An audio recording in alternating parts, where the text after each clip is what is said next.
Well, I did get there. It was more of a struggle than I expected, but it certainly worked. That's the important thing, as long as it worked. So our film advance shaft that comes up here,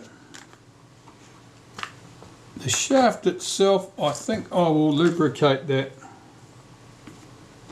with some synthetic grease. That has a spring, of course. The spring's a very untidy looking spring. It's got very open coils at the ends. That's a bit unusual. Normally springs are have the terminal coils wound in nice and neat. Let's pop this up in place. Yeah, that certainly pops up nicely in place. That's nice and smooth. Now I'm going to try the advance knob on here. The advance knob's got a spring in it that couples to these two grooves in the housing, one of those. And that's an anti-backup spring. It means that you effectively can only rotate the knob in one direction easily. You can usually force these things.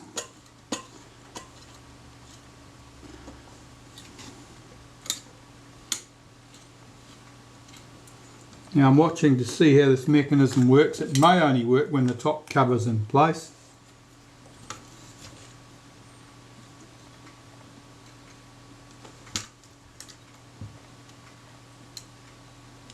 Oh, when that,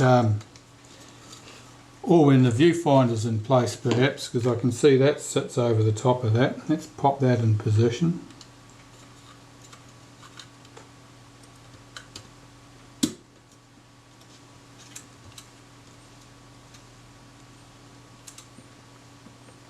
You can feel it picking up, but it's not catching correctly.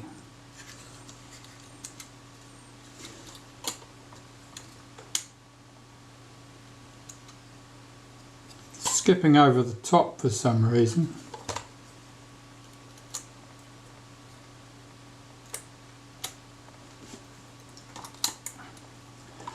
Wait a second. This is supposed to be up here. Let's try that.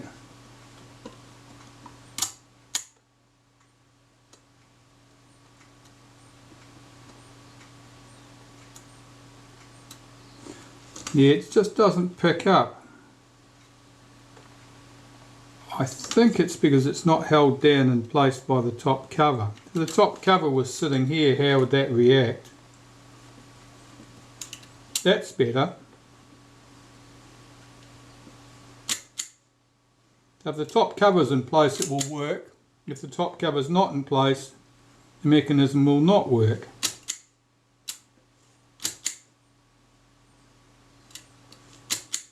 And it's because it relies on the top cover pressing down or holding down this piece of the bracket at this point. In fact, we can prove that by putting the top cover in place probably. In fact, we're at that stage anyway. I'm quite confident that works. Let's see if I want to put any lubricant on here. A wipe of molybdenum paste on that surface and that surface, I think, where it contacts the shutter release. So let's assume that the top cover's on. That works.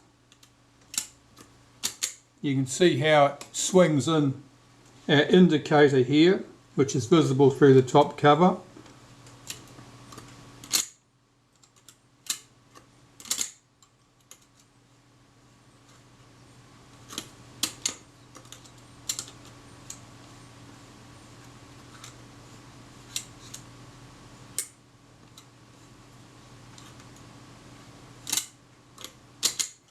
Right, let's take the knob back off, put the top cover on and see how things go.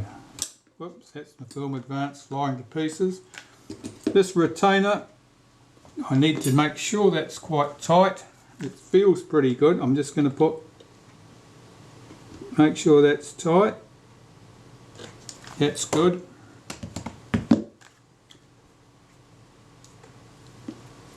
a wipe of molybdenum on this bracket. Those 2 points are obviously the places that couple to that. Now my top cover. I've cleaned the viewfinder piece of this, the rear viewfinder lens. Now to swing this back into place, I think it works best if the shutter is in the cocked position so that I can depress that button. I've got to get this end of the housing hooked under that slot.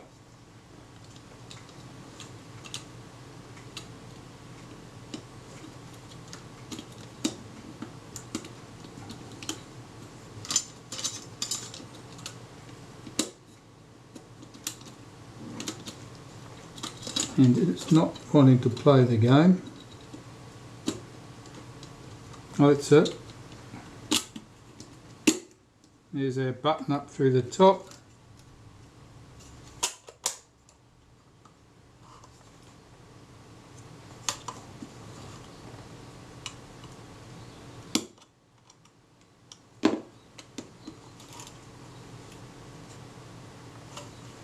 Wondering why the top cover doesn't push along as far as I'd expect it to.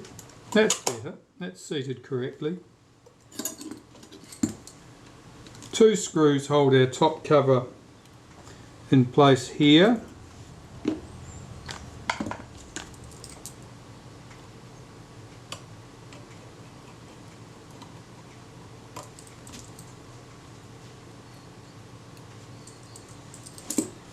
And here.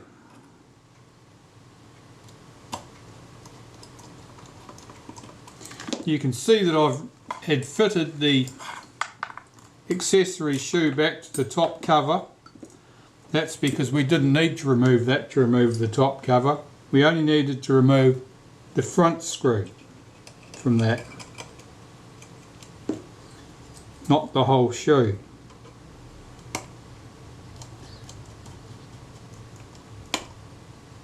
But no harm done.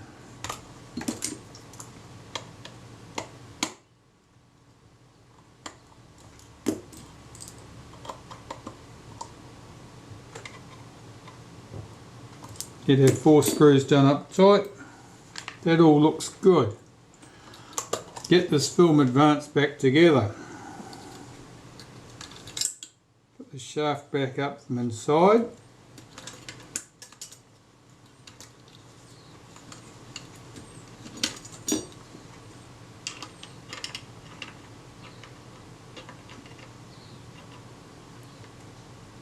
Get the knob fitted again. I've got to get the spring engaged, of course, with the slot. It's almost there, that's it.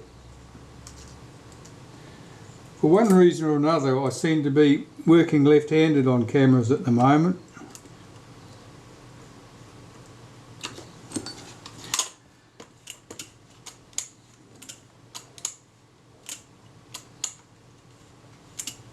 No, that's not catching. What have I not done?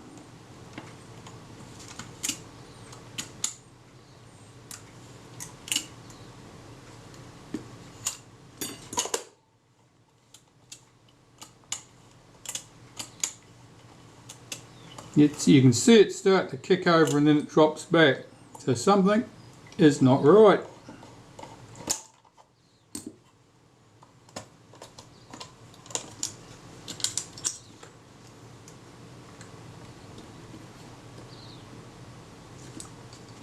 Which direction? Yeah, that goes in that direction.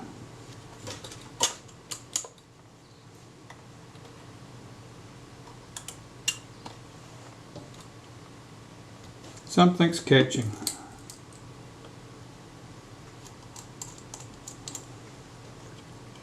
Take the single screw off the front, the 2 screws here and here.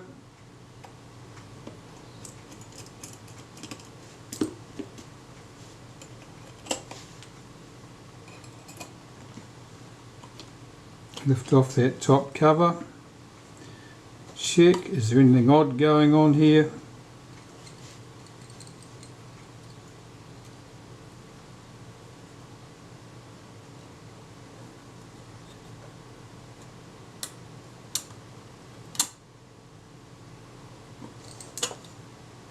Okay.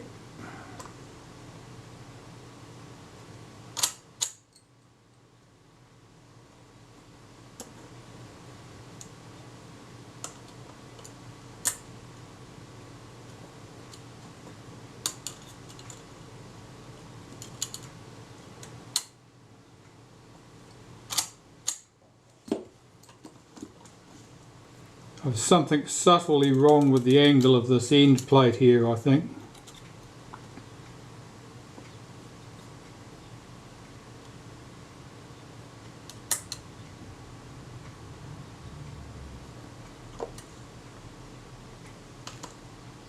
May have to have a close look at that and work out.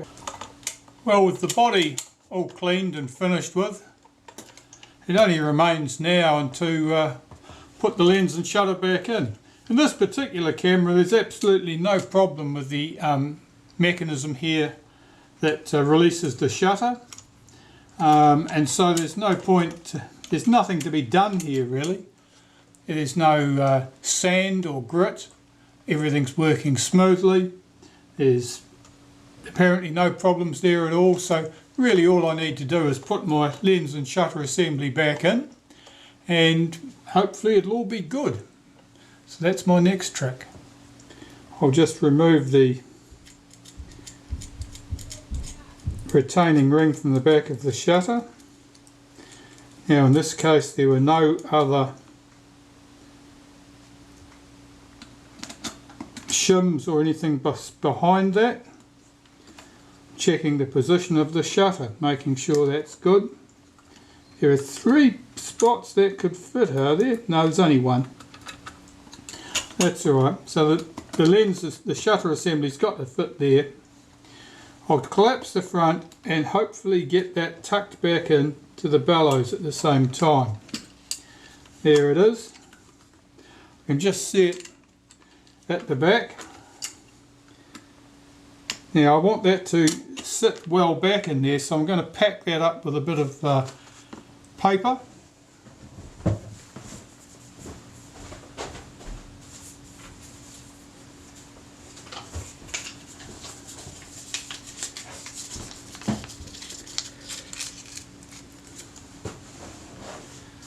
Got a bit of paper here that I'm going to wedge in behind that lens and shutter assembly, so that it's held firmly back in place in those bellows. At least that's the idea, if I can get that paper tucked in there. It's too close to fit. I'm not going to achieve that. Get that back out.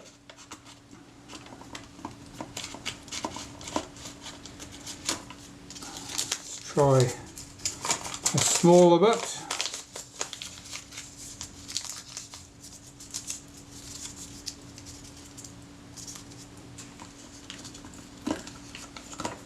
That will do it. And what I'm wanting to do here is to make sure that this lens and shutter assembly is pushed back into the bellows, so that I can get my retaining ring to pick up the threads and hopefully start pulling that in. Will it do it?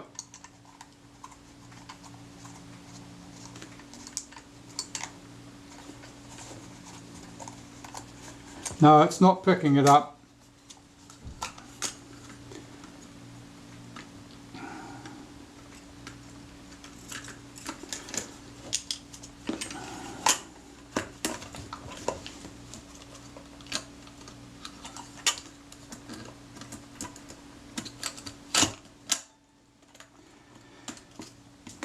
Alright, well there's more than one way to skin a cat, as they say.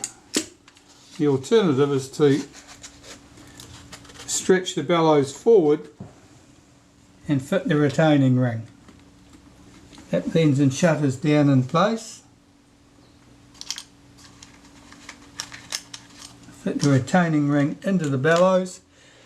Now this is tricky. Ideally I would have a couple of long probably bamboo skewers or something would be useful here to hold that down in place. But I think I can just about get this with my fingertips. All I have to do is rotate the retaining ring until it picks up those threads.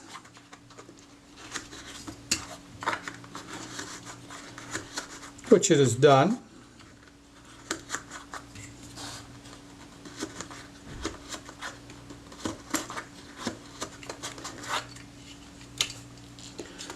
Check that the lens assembly is correctly positioned.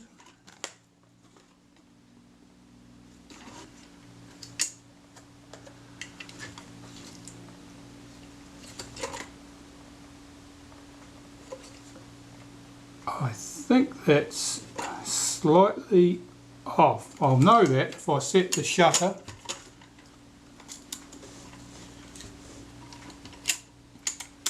No, the shutter release is fine, so that must be in the correct position.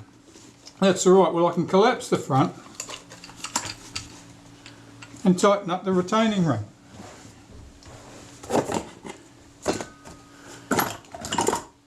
I've got my tool here, of course.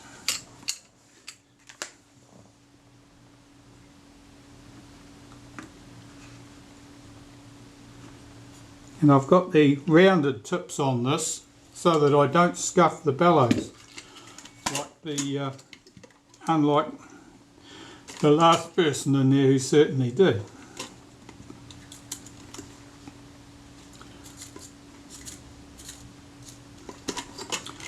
Oh, that's correct. There's my focus register mark there, which is at the top of the camera. And so everything is good. The shutter releases correctly. I've cocked the shutter, releases from the body, no problem at all. So all that remains to be done with this camera now is to set the focus. To set the focus correctly, I'll use a ground glass screen at the film plane. And first I'll remove my focus scale ring, which is just sitting here in a handy position at the moment, by no means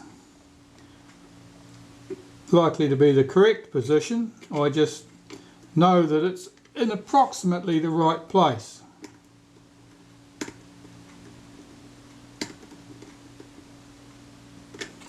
Back those screws up slightly and get this ring off.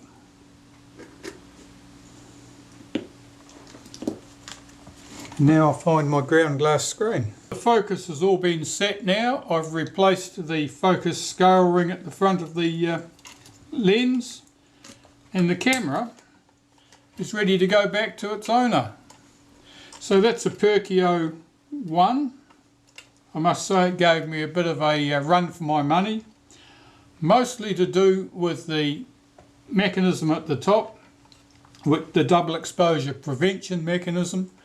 And I have to say that's pretty finicky. It's flimsy pieces, and if they're bent slightly wrong, then it means that a couple of things happen. Either the film advance doesn't couple to it, so it doesn't fling the arm across and release the shutter release button. Alternatively, if it sits too high, it jams. It picks up on the cam at the bottom there, it jams on the end of the arm instead of where it's supposed to pick up the arm, and the mechanism jams.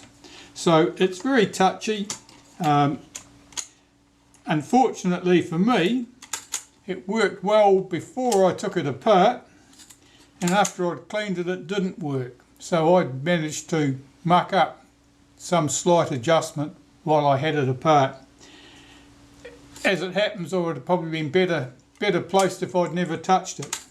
But you learn these things as you go along. Anyway, I needed to get in because I needed to clean the viewfinder. That's all clean now. It's a joy to look through. Previously it was just a little bit hazy.